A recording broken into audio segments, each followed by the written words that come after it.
Continuamos con Pensamiento Crítico. Como lo había anunciado, ya tenemos la presencia de la señora secretaria del Movimiento Alianza País, doña Doris Solís.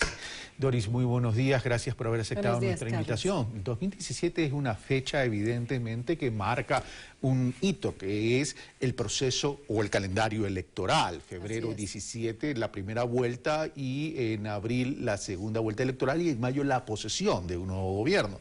Esto evidentemente hace mover las frutas dentro del mundo político y en ese sentido pues supongo yo que la oposición quiere reemplazarlos y ustedes quieren continuar como proyecto político. Ambos son legítimos, derechos legítimos y posturas legítimas. En ese sentido, Alianza País tiene desafíos importantes luego ya de 10 años de estar en el poder donde el desgaste es natural y normal. ¿Cuáles serían estos desafíos?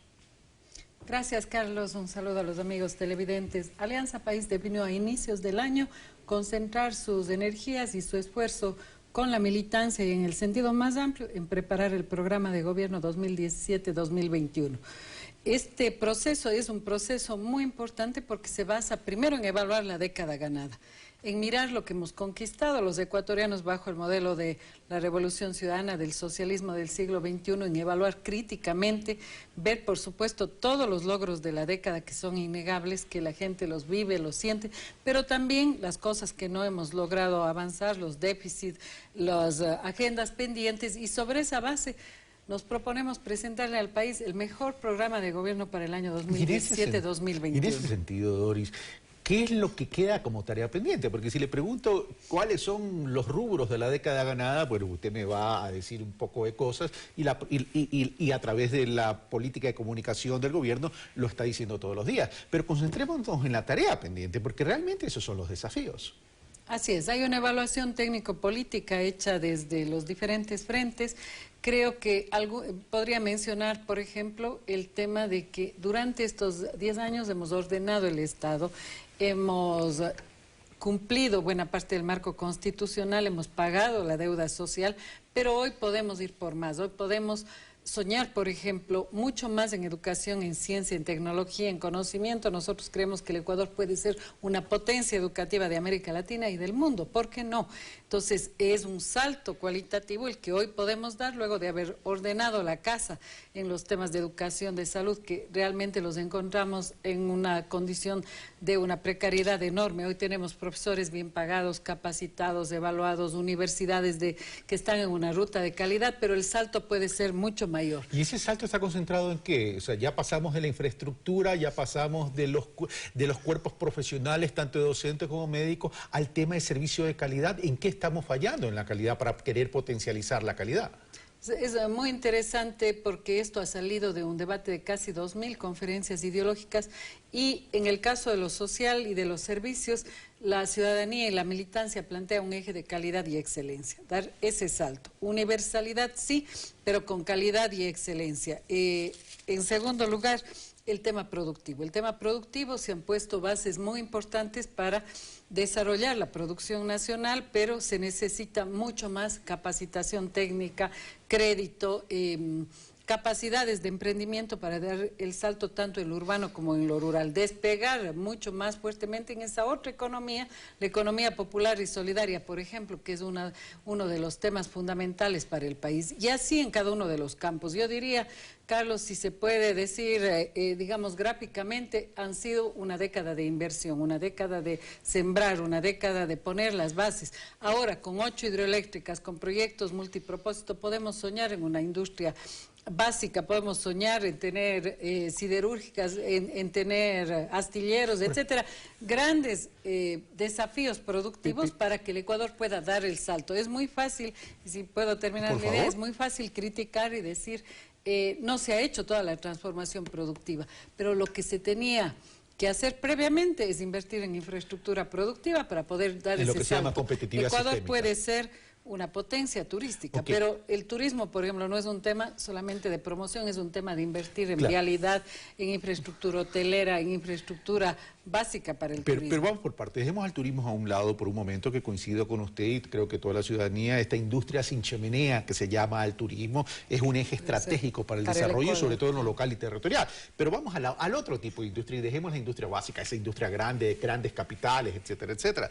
El tema es que una economía dolarizada como tiene el Ecuador, tenemos que garantizar que entren más divisas de lo que salen, o evitar que salgan divisas. Para aquello necesitamos una industria nacional manufacturera, agroindustrial, etcétera, etcétera, que garantice calidad y precios para competir con los productos importados. Entonces, y para no entrar en toda esta política de restricciones, que algo debe haber en términos de restricciones, pero también tenemos que cambiar los hábitos de consumo del ciudadano, que no se los cambia básicamente por decir con una campaña, se los cambia porque hay una oferta que sea alternativa y competitiva con los importados. ¿Cómo piensan hacer eso? Bueno, yo creo que el gobierno nacional ya en esta etapa ha hecho cosas importantes de protección de la producción nacional, de incentivo al consumo de la producción nacional frente al producto importado. Pero usted ha dicho otra cosa muy importante: cómo traer divisas al país. Y ahí nosotros tenemos una tesis que ha sido sujeto de la convocatoria del presidente de la República a un gran pacto ético. Si decimos que tienen que venir dólares al Ecuador, capitales, inversión, lo primero y coherente que deberíamos hacer es que los propios ecuatorianos tengamos los capitales y los recursos acá y no en paraísos fiscales. Ese va a ser una tesis económico-política muy importante dentro de esta campaña, y creemos que por coherencia básica los candidatos deberían, digamos, honrar esta norma básica, y no deberían ser candidatos aquellos que tienen sus fortunas, sus empresas, su riqueza fuera del país. Es un doble discurso decir, bueno, no ha habido suficiente inversión extranjera, no se atraen capitales, pero tener mi capital fuera del país. Es un mínimo, es un básico que los políticos deberían garantizarle al Ecuador. Ya vamos a hablar del tema de ese pacto ético. Macri tuvo que traer su fortuna a la Argentina. Ahora, claro, él la compró en bono del Estado. Pero bueno, vamos a lo siguiente. Estamos hablando de la necesidad de crear una industria eficiente que sea capaz de competir con lo importado para cambiar esos hábitos y consumos. Es decir, ofrecerles alternativa al consumidor. Ahora, vamos al tema, ya que usted mencionó economía popular y solidaria. Parecería que estamos debatiendo y discutiendo, no me refiero en este momento, sino en el país en general, es que el que puede resolver el problema del empleo es el mediano y el grande empresario, la grande industria, cuando en la economía popular y solidaria el micro y el pequeño pueden generar mucho más empleo que los grandes. Miran, pero es que los otros tienen capital. No se trata tan solo de capital, se trata de la masificación. En ese sentido, dentro de su nuevo plan de gobierno, ¿cómo se establece un plan de desarrollo comunitario a través de asociaciones comunitarias o empresas comunitarias para focalizar lo rural, por ejemplo? La banca pública es importante, pero la banca pública tiene un límite, y el BAN Ecuador, antes Banco Fomento, todavía no da señales de vida en términos de efectividad. Bueno, la economía popular y solidaria, para recordar a los amigos televidentes, está compuesta de la producción cooperativa, asociativa y comunitaria. Lo que se ha hecho durante todos estos años es normar, es visibilizar este sector tan importante como usted señala, que genera miles de puestos de trabajo, que muchas veces agrupa la economía familiar, que produce áreas muy importantes para el país en alimentos, en vestuario, en áreas básicas de consumo, y que hoy yo creo que está bastante ordenado, regulado, que no es una economía de pobres para pobres. Yo creo que hay mucha calidad ya en la economía popular y solidaria, en estos emprendimientos, cuya característica más interesante es que buscan satisfacer consumo y empleo en una producción que no busca necesariamente el lucro. Por lo tanto, tiene mucha virtualidad a la hora de generar empleo, de generar recursos para las familias. ¿Cuáles son los incentivos, a más de la regulación? Por ejemplo, haber incluido por primera vez en la historia del país en la compra pública. Muchos son proveedores del Estado en una serie de áreas de servicio, algo que no ocurría. Un pequeño jamás podía ser proveedor del Estado. Hoy asociados o individualmente lo hacen, con lo cual se ha dinamizado su economía. Usted decía, Ban Ecuador va a tener precisamente esa prioridad, apoyar a los pequeños y medianos para dinamizar esta área de la economía, que no es contradictoria, sino complementaria con el área de los grandes productores. Yo pensaba que el nombre Ban Ecuador era porque era Banco de Ecuador, no porque van recién a nacer. Ya está en marcha, y yo creo que entra con pie derecho, ahora, corrigiendo las falencias que tenía el viejo Banco de Fomento. Sí, y es una pena porque en el pasado, hace muchísimo tiempo, el Banco de Fomento era un banco eficiente que aportaba al desarrollo. Pero vamos a lo siguiente, pero no solo basta con la banca pública. Es decir, una de las quejas del pequeño o mediano es que la estructura de costos para ello es alto, producto de las normativas, producto de las regulaciones, producto de la carga tributaria. Pero me voy a permitir sugerir, simplemente para analizar y debatir algo. Es decir, ¿no creen que es el momento de establecer una diferenciación en la regulación laboral? Me refiero al marco jurídico laboral para micros, pequeños, con los medianos y grandes, considerando que son realidades completamente distintas.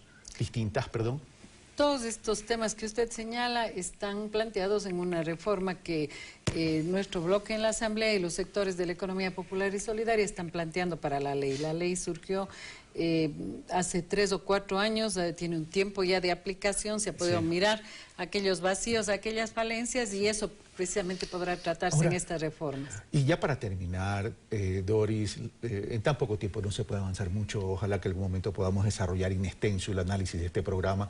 El tema cultura no ha sido una tarea también pendiente de este gobierno, considerando que han pasado, si no me equivoco, ya perdí la cuenta, entre sumas, restas, 9 ministros de Cultura.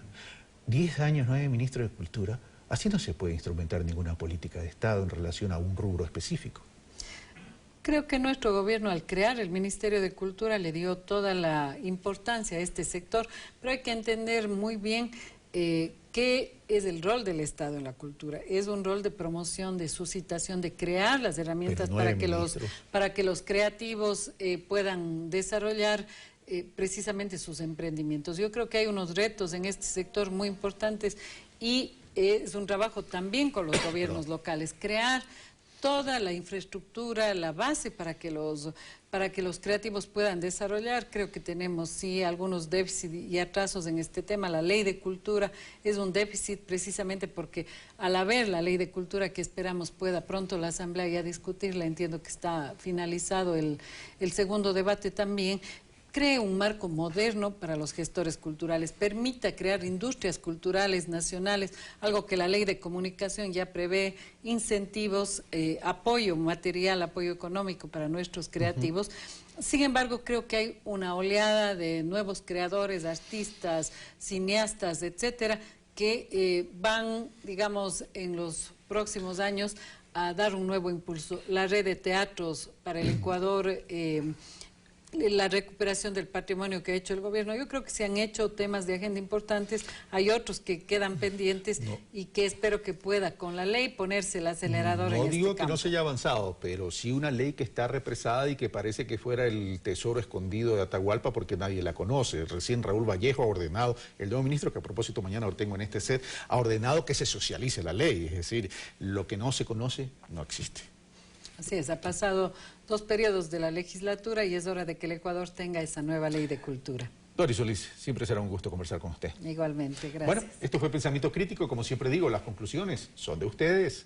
Soy Carlos Rabascal, los espero el día de mañana. Mañana tengo la presencia del ministro de Cultura, Raúl Vallejo, así que si quieren aportar con preguntas, envíenme a mi Twitter, @rabascalcarlos, Rabascal con B labial y doble L. Un fuerte abrazo.